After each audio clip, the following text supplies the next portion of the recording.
എന്നെ പറ്റിയുള്ള മുൻവിധികൾ നിങ്ങൾ തിരുത്തും. അതിലേക്കുള്ള കാലം വിദൂരമല്ല. പറയുന്നത് മുൻ പാലക്കാട് MLA രാഹുൽ മാങ്കൂട്ടത്തിലാണ്. സംസ്ഥാനത്തെ കോൺഗ്രസ് ഒന്നാകെ തിരുവനന്തപുരം സെൻട്രൽ സ്റ്റേഡിയത്തിലേക്ക് ഒഴുകി വന്നപ്പോൾ പിന്നെ രാഹുൽ മാങ്കൂട്ടത്തിന് എങ്ങനെ മാറി നിൽക്കാൻ സാധിക്കും? ആൾക്കൂട്ടത്തിലേക്ക് കാഴ്ചക്കാരന്റെ റോളിലാണ് രാഹുൽ മാങ്കൂട്ടത്തിൽ എത്തിയത്. ഒരുപക്ഷെ കോൺഗ്രസിലുണ്ടായിരുന്നുവെങ്കിൽ ഇന്ന് പാലക്കാട് MLA ആകേണ്ടിയിരുന്ന വ്യക്തി, അതിനുമപ്പുറം OG ജനീഷിന് പകരക്കാരനായി മന്ത്രിയാകേണ്ടിയിരുന്ന വ്യക്തി. കൺമുന്നിലൂടെ സ്ഥാനമാനങ്ങളും അംഗീകാരങ്ങളും ഒഴുകി പോകേണ്ടി വന്നത് നോക്കി നിൽക്കാൻ മാത്രമാണ് രാഹുൽ മാങ്കൂട്ടത്തിന് സാധിച്ചിട്ടുള്ളത്. സത്യപ്രതിജ്ഞാ വേദിയിൽ രാഹുൽ മാങ്കൂട്ടത്തിൽ എത്തിയപ്പോൾ ആർപ്പ് വിളിച്ചാണ് കോൺഗ്രസ് അണികൾ സ്വീകരിച്ചത്. പിന്നാലെ മാധ്യമങ്ങൾ വളഞ്ഞപ്പോഴാണ് രാഹുൽ മാങ്കൂട്ടത്തിൽ ചില കാര്യങ്ങൾ അവരെ ഓർമ്മിപ്പിച്ചത്. മുൻവിധികളോടെ മാധ്യമങ്ങൾ തന്നെ കുറിച്ച് വാർത്ത നൽകി. അത് തെറ്റാണെന്ന് തെളിയുന്ന ദിനം വിദൂരമല്ലെന്നും രാഹുൽ മാങ്കൂട്ടത്തിൽ പറഞ്ഞു. പത്തനംതിട്ടയിലെ വീട്ടിൽ നിന്നാണ് രാഹുൽ മാങ്കൂട്ടത്തിൽ സത്യപ്രതിജ്ഞ വീക്ഷിക്കുവാൻ തലസ്ഥാനത്ത് എത്തിയത്. കോൺഗ്രസ് സഹപ്രവർത്തകരെ ഒന്നാകെ കണ്ട രാഹുൽ മാങ്കൂട്ടത്തിൽ ഇനി നിയമ പോരാട്ടത്തിലേക്കാണ് കടക്കുന്നത്.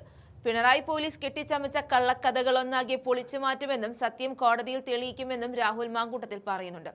രാഹുലിന്റെ പ്രതികരണം ചേർക്കുന്നുണ്ട്, കണ്ടു നോക്കാം. ജനീഷ് വരുന്നത് വ്യക്തിപരമായി കുറേയേറെ, അതായത് നമുക്ക് എന്തെങ്കിലും കിട്ടുമ്പോൾ ഒരു സന്തോഷം ഉണ്ടാവില്ലേ, ആ സന്തോഷം തന്നെ ജനീഷ് വരുമ്പോണ്ട്. കാരണം ഞാൻ യൂത്ത് കോൺഗ്രസ് പ്രസിഡന്റ് ആയിരിക്കുന്ന സമയത്ത് ഏറ്റവും അധികം പിന്തുണ തന്ന സഹപ്രവർത്തകനാണ്. ഞാൻ യൂത്ത് കോൺഗ്രസ് പ്രസിഡന്റ് ആയിരിക്കുന്ന സമയത്ത് തന്നെ, അത് ജനീഷ് തന്നെ പലവണ പറഞ്ഞിട്ടുണ്ട്, യൂത്ത് കോൺഗ്രസ് പ്രസിഡന്റ് ആയിരിക്കുന്ന സമയത്ത് തന്നെ പലപ്പോഴും ഞാൻ ഒഴിയുന്നതിനെ പറ്റിയും ജനീഷിനെ യൂത്ത് കോൺഗ്രസ് പ്രസിഡന്റ് ആക്കുന്നതിനെ പറ്റിയും ഒക്കെ ആലോചിച്ചിട്ടുള്ളതാണ്. അപ്പോൾ അതൊക്കെ വലിയ സന്തോഷമുള്ള കാര്യങ്ങളാണ്. ഞാനെങ്ങും പോയിട്ടില്ലല്ലോ. പ്രവർത്തനത്തിലേക്ക് കൂടുതൽ മുൻനിരയിലേക്ക് രാഹുലിനെ വരും ദിവസങ്ങളിൽ പ്രതീക്ഷിക്കാം. അല്ല, നമ്മുടെ പൊതുപ്രവർത്തനം എന്ന് പറയുമ്പോൾ ഏതെങ്കിലും ഒരു രജിസ്റ്റേർഡ് രാഷ്ട്രീയ പാർട്ടിയുമായി അഫിലിയേറ്റ് ചെയ്തൊന്ന് പ്രവർത്തിക്കുന്നതോ MLA ആയി പ്രവർത്തിക്കുന്നതോ MP ആയി പ്രവർത്തിക്കുകയല്ല. രാഷ്ട്രീയ പ്രവർത്തനം എന്ന് പറയുമ്പോൾ രാഷ്ട്രീയമാണ്. ആ രാഷ്ട്രീയം തുടരുന്നതിന് നമ്മൾ മുൻനിര പിൻനിര എന്നൊന്നുമില്ല. നമ്മളെല്ലാ ദിവസവും മുൻപ് എങ്ങനെയാണോ രാഷ്ട്രീയം പറഞ്ഞത് അതുപോലെ തന്നെയാണ് ഇപ്പോഴും രാഷ്ട്രീയം പറഞ്ഞുകൊണ്ടിരിക്കുന്നത്, ഇനിയും പറയുന്നത്. അതിനെന്തെങ്കിലും ഒരു അഫിലിയേഷൻ്റെ ആവശ്യമുണ്ട് എന്ന് അഫിലിയേഷൻ ഉള്ള കാലത്തും തോന്നിയിട്ടില്ല, ഇല്ലാത്ത കാലത്തും തോന്നിയിട്ടില്ല. വലിയ സന്തോഷമല്ലേ? കാരണം മർദ്ദനം വാങ്ങിയ ഒരുപാട് ആളുകൾ പിൻകാലത്ത് MLA മാരും മന്ത്രിമാരും മുഖ്യമന്ത്രിമാരും ഒക്കെ ആയിട്ടുണ്ട്. പക്ഷേ ഇതിനൊരു പ്രത്യേകത, എല്ലാ ചട്ടങ്ങളെയും ലംഘിച്ചുകൊണ്ട്, എല്ലാ അടിസ്ഥാന തത്വങ്ങളെയും ലംഘിച്ചുകൊണ്ട് ഗുണ്ടകളെ പോലെ മർദ്ദിച്ച ആളുകൾ, ഇപ്പോൾ ആലപ്പുഴയിൽ നിന്ന് വന്ന AD തോമസും കോഴിക്കോട്ട് നിന്ന് വന്ന VT സൂരജുമൊക്കെ ഞങ്ങൾ യൂത്ത് കോൺഗ്രസ് ആഹ്വാനം ചെയ്ത നവകേരള സദസ്സ് എന്ന് പറയുന്ന ആഡംബര അടിയന്തരാവസ്ഥയ്ക്കെതിരായിട്ടുള്ള വലിയ സമരം ഉണ്ടായിരുന്നു. ആ സമരത്തിൽ ഗൺമാന്മാരുടെ തല്ലുകൊണ്ട ആളുകളാണ്. ആ ഗൺമാന്മാർക്ക് തല്ലാൻ പാടില്ല എന്നുള്ള വ്യവസ്ഥയുണ്ട്. VIP നിന്ന് മാറാൻ പാടില്ല, ഡിറ്റാച്ച്ഡ് ആകാൻ പാടില്ല എന്ന വ്യവസ്ഥയുള്ളപ്പോൾ അതൊക്കെ ലംഘിച്ച് നമ്മളിപ്പോൾ സമരം നടക്കുമ്പോൾ മർദ്ദനം ഉണ്ടാകുന്നത് ഏറ്റവും സ്വാഭാവികമായിട്ടുള്ള കാര്യമാണ്. മർദ്ദനം ഉണ്ടാകും, അതൊക്കെ പ്രതീക്ഷിച്ചിട്ടാണല്ലോ പോകുന്നത്. പക്ഷേ ചട്ടങ്ങളെല്ലാം കാറ്റിൽ പറത്തി ഗുണ്ടകളെ പോലെ ഉദ്യോഗസ്ഥന്മാർ മുന്നിലൂടെ അവരെ പ്രതികളായിട്ട് വരുമ്പോൾ ഈ നാട് അത്തരം കാര്യങ്ങൾ കൊടുത്ത മറുപടിയാണ്. സന്തോഷം. Thank you.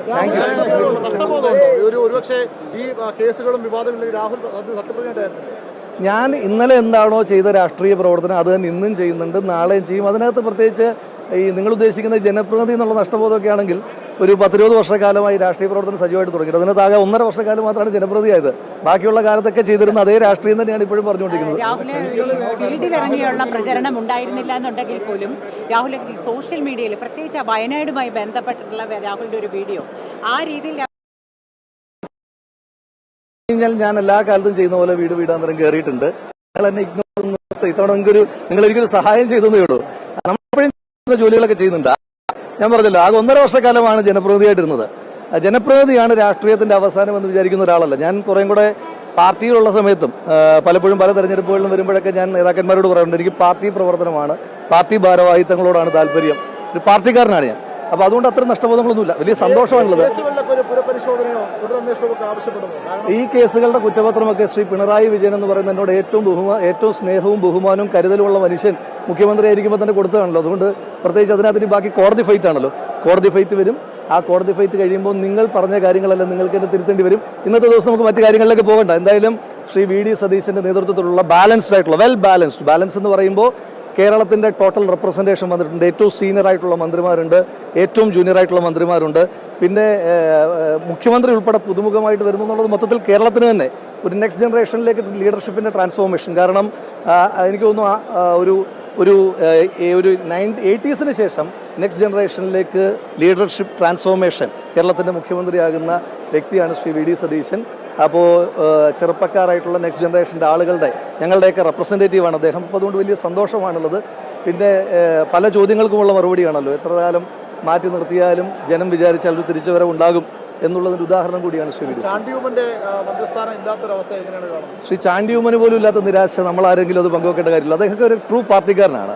ശ്രീ ചാണ്ടി ഉമ്മൻചാണ്ടിയുടെ മകൻ എന്നതിനപ്പുറം താഴെത്തട്ടിലൂടെ KSUവിൻ്റെ സംഘടനാ പ്രവർത്തനമായി വന്നൊരാളാണ്. അയാൾ ഒരു പാർട്ടിക്കാരനാണ്. എന്നാൽ തന്നെ തിരിച്ചും മറിച്ചുമുള്ള നിങ്ങളുടെ ചോദ്യത്തിന് ഒരു കോമയുടെ ഒരു മൗനത്തിൻ്റെയോ ഒരു ഒരു ഒരു സാധ്യത പോലും നിങ്ങൾക്ക് തരാതെ അതിനെയൊക്കെ ക്ലോസ് ചെയ്യുകയാണ് ചെയ്യുന്നത്. ഞങ്ങളെല്ലാവരും വളരെ ഹാപ്പിയാണ്. അതായത് പാർട്ടിയുടെ ഭാരവാഹികളായിട്ടുള്ള ആളുകളും പുറത്ത് നിൽക്കുന്ന ഞങ്ങളുമെല്ലാം വലിയ ഹാപ്പിയാണ്. ഞങ്ങൾ ഓരോരുത്തരുമാണ് മന്ത്രിമാരായത്, ഞങ്ങളാണ് മുഖ്യമന്ത്രിയായത്, ഞങ്ങളാണ് MLA-മാരായതെന്നുള്ളൊരു ഫീലിംഗ്, ഒരു ടോട്ടൽ ഫീലിംഗ് കേരളത്തിലെ എല്ലാ പ്രോ കോൺഗ്രസ് ആയിട്ടുള്ള ആളുകൾക്കും ഉണ്ട്. കാരണം ഞങ്ങളുടെ ഒരു വലിയ അധ്വാനമുണ്ട്. കേരളത്തിലെ ഓരോ കോൺഗ്രസ്, ഞങ്ങളുടെ എന്ന് പറയുമ്പോൾ എൻ്റെ എന്നല്ല ഉദ്ദേശിക്കുന്നത്, കേരളത്തിലെ എല്ലാ കോൺഗ്രസ് പ്രവർത്തകൻ്റെയും UDF പ്രവർത്തകൻ്റെയും കഴിഞ്ഞ 10 വർഷക്കാലമായി ഞങ്ങൾ അനുഭവിച്ച ഒരുപാട് കാര്യങ്ങളുണ്ട്.